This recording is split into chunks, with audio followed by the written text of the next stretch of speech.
our first session was the identify part of this. We talked about a goal that we wanted to achieve with the students, and now we're going to sort of turn it into the teaching strategy that we want to implement with your students to move towards the goal. So we, in our last video, said that our goal was that 70% of the students will enhance engagement by use of an interactive technology tool at least twice a week. So I kind of put that on there at the top. What we're going to do is we're just going to go through the checklist, because in order for a teacher to implement something, they kind of have to have an idea of, you know, the process of implementing it. And so we're just going to kind of go through this checklist together and make any changes or modifications if we need to our checklist. So the first one that I put on here was work with you on the tool so that you understand how to navigate. Implementing it, you kind of want to know the ins and outs of how to navigate it. From there, we will learn how, like, examples of how, so not only just knowing how to navigate it, but knowing examples of ways that you can, you know, implement it with your students. Talking about examples of different lessons that you can implement it in. Then I will model how to introduce Flipgrid to your students. With technology, it's super important to let them get a feel for it, especially if it's new to them, how to use it and get comfortable with it. And younger students get carried away, so sometimes it takes away the focus if they're get all excited about it and they're not really focused on the content, and it takes away from their engagement with just what we're going for with our goal. I'm going to model how to implement it and just introduce it to them so that they get comfortable and explore with it. And then it's kind of a way for you to do the same thing. Like, you know, you walking around and monitoring and seeing them using it and getting excited about it, and just learn how to navigate it on their end and kind of on your end if they have anything that they need to, you know, if they have any issues or anything, you can kind of, you know, manage that as well. That's just kind of a way for you to see it before you are comfortable with implementing it yourself. Once I model it, we'll talk about things with your kids, you know, some of the takeaways and things that stuck out to you, and then from there you will start to implement. So is there anything that you are thinking as far as anything we need to change or modify? Okay, all right. Okay, so we hit login. All right, so yeah, it'll go hit login or continue with Google. And so that will show on the students as well. Okay. So what is yours? And then hit your credentials. Okay, so now you're in Flipgrid and you want to create a group. So this is going to be what your class will access, and hit elementary. All right, now you can name your group. So I just named mine Miss Acock's class 2024. When you hit, and then you can change your background as well. Okay. Yeah, you can just choose which one you like. Yep, and then hit create. If you ever want to change this down here is like a tool that you can click if you ever want to edit it. Where you can just hit edit group, and it will allow you to change anything if you want to change the name or background. All right, so once you're in, all right, so now it'll give you automatically, it'll just generate 4 topics on there that are actually good to use just to start. Here's a join code. So you can copy it and you can paste it, but you can also just tell your students the code and get them on it. And so I'll show you what that looks like when I model it for you. So I'm just gonna kind of show you some different examples. For reading, text features is a good thing to do. Main idea, any topic that you're doing in ELA, you can make a flip for. So this one was, what text features have you seen or used in a book? How can text features guide your understanding of the text? And what are some strategies? So the thing about Flipgrid is you can always edit it and you can come up with the questions, okay? But if starting from, I guess, scratch, if you want to create a topic, you will click the plus topic, okay, and go down and go back up. there's a topic, Copilot, yeah.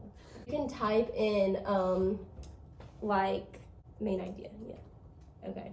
And then hit generate, yeah, well, you can do the grade level, yeah. And hit generate ideas. Okay, so then it'll give you, you know, ideas. So if you click one of those, and then it will actually generate questions for you. Now you can modify those questions unless, you know, if you didn't like it, or you can just hit cancel and start the process over again. But like if you have an idea, if you have a main idea story and you just hit topic, you can name this and just hit, you know, main idea of the 3 little pigs, and then I can make up my own questions. And then you would hit post. Yes. And that's where you can copy it and put it in your Google Classroom.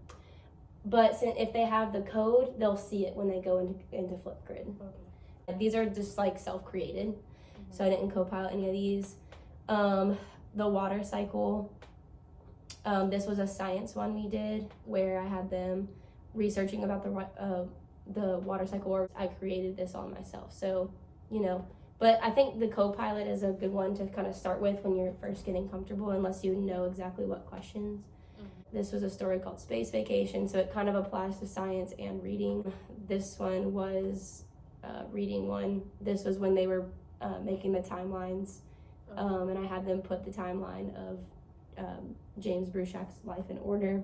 And this was an Earth, Sun, and Moon one where I had a video and I had them watch the video, and then they had to tell, you know, what was the relationship between the Earth, Sun, and Moon, other facts that they could tell me. So again, I just sort of came up with that on my own. This is a math one I did. I took one of those multi-step word problems, changed the numbers and the names, and had them put in the questions. I say, what do you need to solve this problem? How many steps? What steps did you do? What equation did you use? So I think math is really good because they can have more time to like reflect on it themselves, and then you can come back and talk about, you know, you can look at their responses and you can see, you know, then you can have a discussion about it. You can assign it for homework if you guys are working on that as well. So after the assignment, so if they're doing a graphic organizer, then they come back and they share what's on the graphic organizer. This is something good that can carry over. So they can carry over those concepts that you're teaching, and they can do these at home, you know, or because they have to talk and record and stuff. So sometimes it just depends on, you know, what fits best with the class. But sometimes, like, okay, if you don't finish it, then you guys can do this at home. But it also is a good thing to do. Like if you don't have time for every single person to share, and only 3 people get to share, but you can come back and look at these later, and you can see all their responses, and you have time to see, you know, how engaged they were in the content and what they learned from it. It adds engagement and more interaction in what you're teaching. Yeah. Do you have any like questions as far as like how to create assignments or what assignments to create? No, it's pretty self-explanatory. Okay, yeah, no, it really is. The next step. So far we've done the navigating, talked about examples, and now I'm gonna model. Today we're gonna do something new, and it's called Flipgrid. And so right now, currently we don't have any students in the room, but I'm modeling as if there were students in the room. So who has ever heard of Flipgrid before?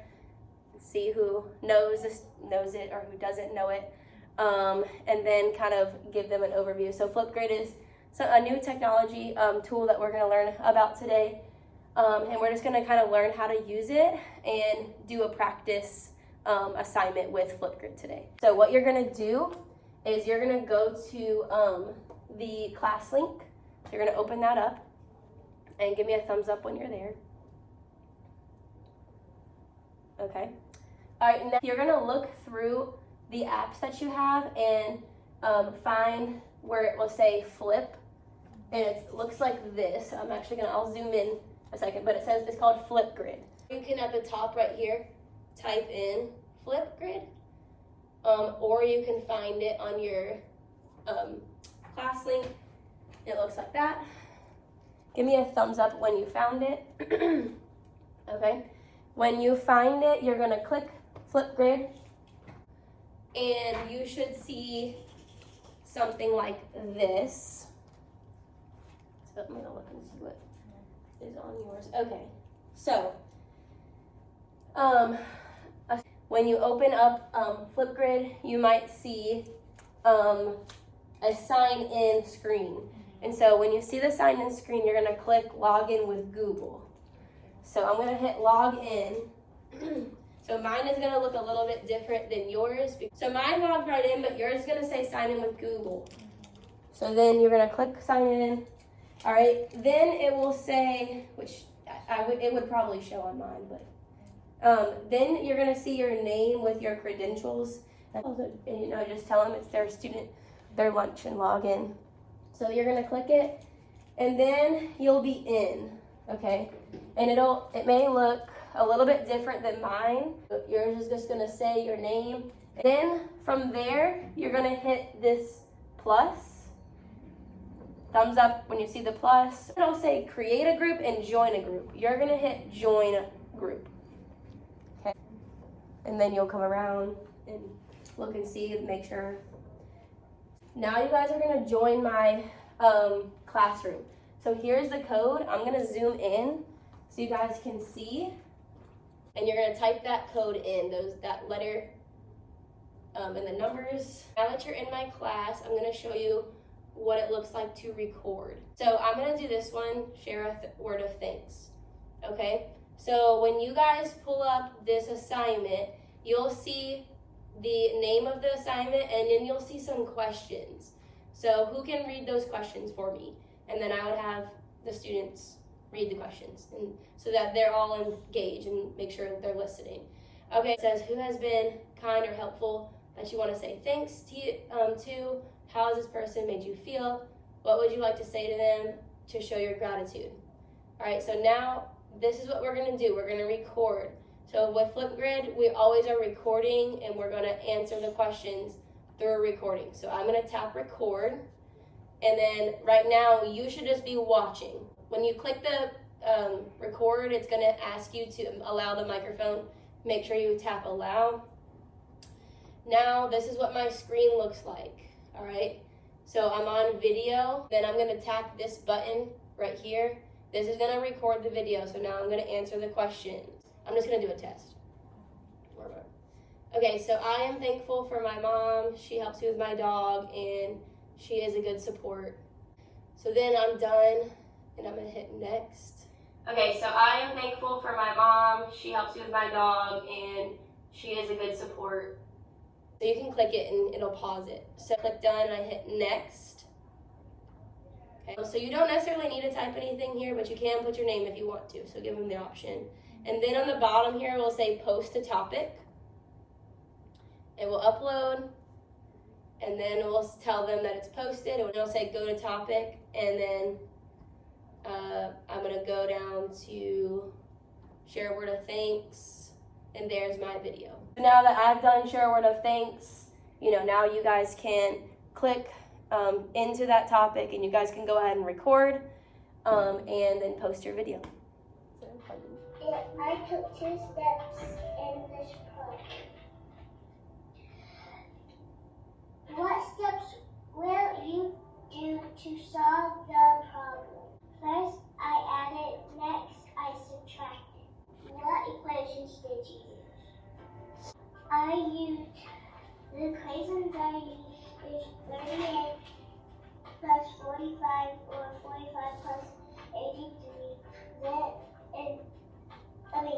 38, and then that gave me 83. Then I subtracted 83 from 23 and gave me 60. So the phases of the moon are the waning crescent, a waxing crescent, a new moon, full moon, third quarter moon, first quarter moon, a waning gibbous, a waxing gibbous, a new moon, a full moon. They really do think about more about what they're learning when they have to sit there and respond to those questions and stuff. So yeah, I like this, yeah. That's it.